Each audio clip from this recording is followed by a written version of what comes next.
Hello and welcome to my channel, The Spence Dogs Lounge. This is me, your host, The Spence Dog, and we are about to have a 2-in-1 comic book review video.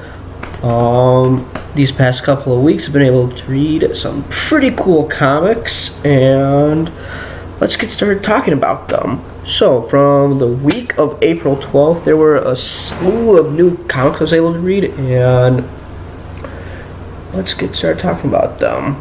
Detective Comics number 954. This is still the continuation of the League of Shadows arc, which is being written by James Tynion and an artist's name I can't remember off the top of my head, but overall this story arc has been pretty good so far.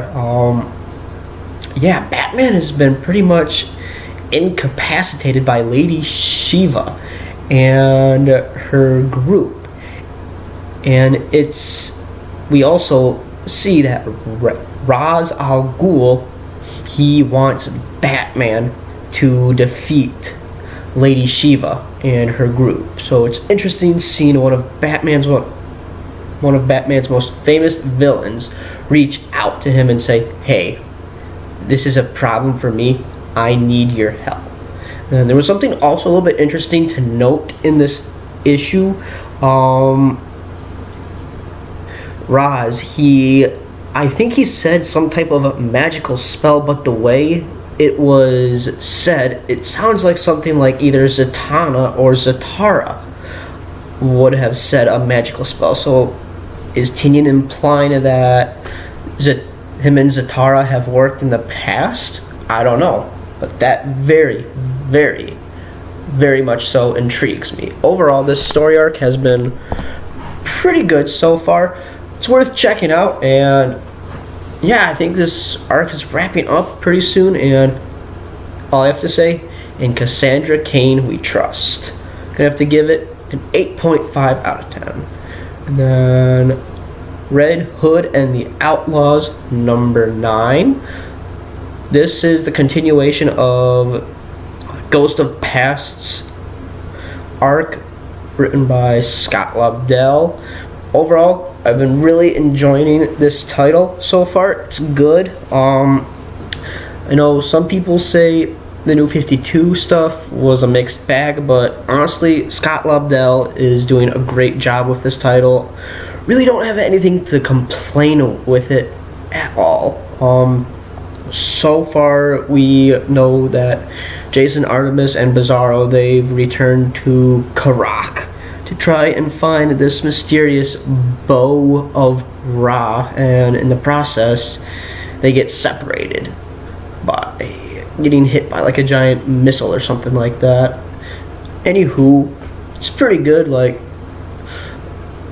there was this one part where Jason, like, he's having a self monologue about like how this was the place where he was killed by the Joker in the Death of the Family book published a long time ago. But anywho, it's really interesting to see Jason just sort of have a lot of character growth throughout this series so far. Overall, pretty good. It's worth checking out.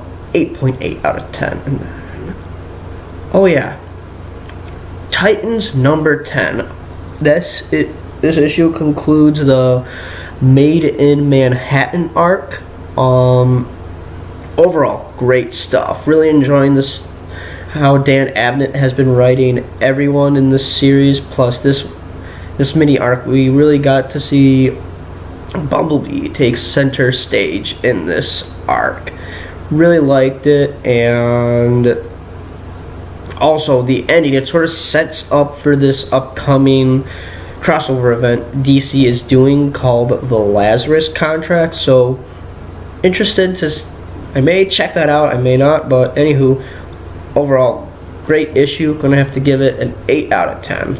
And from Marvel, we have X-Men Blue. Yes, I've made this abundantly clear. I am X-Men trash. So with these Resurrection titles, I am making sure I'm reading and checking this stuff out. And consensus of X-Men Blue, I liked it. Like, I know some people don't like the concept of the original 5 X-Men being reintroduced into the current Marvel timeline, but I honestly think it's an interesting move because you have characters that have so much baggage and so much like heavy baggage and luggage from the past couple of decades. So I honestly think this is a good way to attract new readers who are interested in the X-Men and like saying, hey, like these characters, they have a long and storied history, but we are providing you with a new opportunity to read new adventures with them. So I like where Marvel's going with it. And spoiler alert right here, we find out Magneto is the mentor for this team. So really interested to see how this plays out. But anywho, thought it was a good issue. Gonna have to give it a 7.6 out of 10. And then last issue for April 12th of April 12th is Weapon X #1. This is written by Greg Pak and drawn by Greg Land. So I do like the X-Men, and then the concept of having like these characters that are connected to the Weapon X program and are like mercenaries, killers, and thugs for hire. It's interesting. Like, in a way, I like to view them as the rogue X-Men, the bad boys of the group, and bad girls as well. It's interesting to see this because in this issue we see Logan, Old Man Logan preferably, meet up with Sabretooth, and it's interesting because both those characters have a long-standing rivalry in the Marvel continuity. So going forward, I really like to see how they play their relationship together in this series and if they can get along. Like, also, another thing to note, I know a lot of people have issues with Greg Land's art. I honestly thought it was okay. At sometimes there were some panels with wonky art, but it didn't really grate me too much. But all in all, good first issue and willing to check more of it out. I'm gonna have to give it a 7.8 out of 10. Alrighty. So for this week, April 19th, there were a lot of good comics that came out, so let's start talking about that. Alright. Heavy spoilers right here. I'm about to talk about The Button. If you haven't read it, back out right now. Don't watch this at all because heavy spoilers are coming. So, The Button, Part 1. Wow, wow, wow. Holy shit. I was impressed with this a lot. Tom King did a great job, and the art by Jason Fabok was amazing. Seriously, if you're a fan of The Watchmen at all and love DC Comics, I implore you to read this. We had multiple homages and examples to The Watchmen, like obviously the Button, smiley. There was a smiley face Easter egg towards the beginning of the issue, and also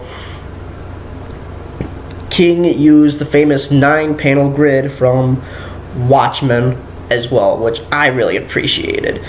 Also, we have the reintroduction of the Reverse Flash, or better known as Eobard Thawne, and yeah, I honestly have to say he's one of the greatest villains ever. He does some pretty vile things in this issue, but anywho, fantastic issue, and it is heavily inferred by the end of this issue. Dr. Manhattan is somewhere hiding in the DC multiverse, and I'm very excited to see how they come up with an answer. Where is he, and how do they find him? So yeah. Also from DC, Cave Carson #7. I'm still enjoying this series, but my one complaint. The story arc hasn't really been wrapped up. It's sort of like going into a giant possible 10-issue story arc. Like, for me, I would rather have like a 5 or 6 issue story arc at most, but I like it.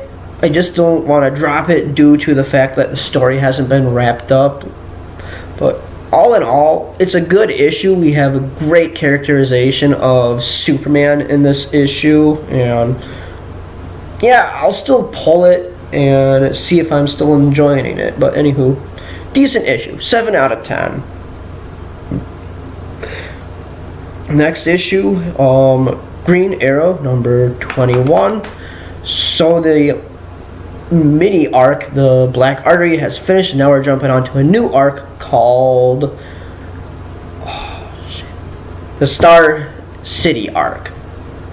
Basically, in this issue, we find out that Ollie's father, it looks like he was a part of the Ninth Circle, and he never really told him or his mother. So, really interested to see how Ben Percy elaborates or builds on this. And also, we have a reintroduction of some classic Green Arrow rogues in this issue. We get Cheshire and Danny Brickwell, and Eddie Friars as well. So, pretty good issue. Looking forward to this upcoming arc, and also the art in this series is beautiful, truly beautiful, worth checking out for the art alone as well. I'm gonna have to give this an 8.5 out of 10. Next issue, Green Lanterns number 21. So the Polarity arc, it wrapped up with this issue. All in all, I liked it.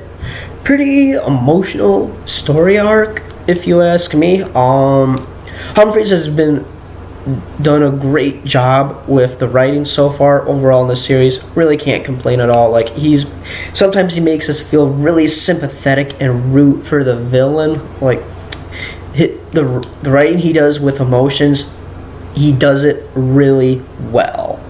And all in all, great issue. Really looking forward to seeing Simon and Jessica finally going into space and meeting the rest of the Green Lantern Corps. 2 more. Oh yeah, gonna have to give it an 8 out of 10. Also, final 2 issues of this week. Daredevil number 19. This is the continuation of the Purple arc. Charles Soule, once again, he's still doing a great job with this title. Can't complain at all. And then one of my favorite parts of this issue was there was a whole interplay between Matt and his different Daredevil personas. His 90s version, the version from Mark Waid, the campiness and cheesiness of Stan Lee's interpretation. Really cool stuff. And really interested to see how people forget about why Matt Murdock is not Daredevil. So yeah, that is going to be resolved in the next issue. 8.8 out of 10. Alright, final issue, Doctor Strange number 19.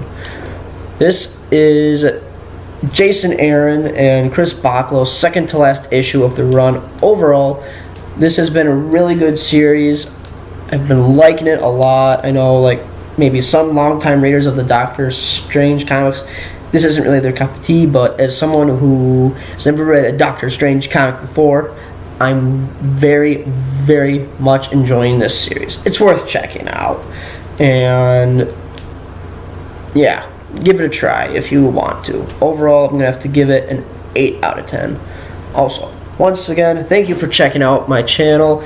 Give my videos a thumbs up, subscribe, comment in the comment section below if there's any other stuff you'd like to see from my channel. And once again, thanks for viewing my channel and have a nice day.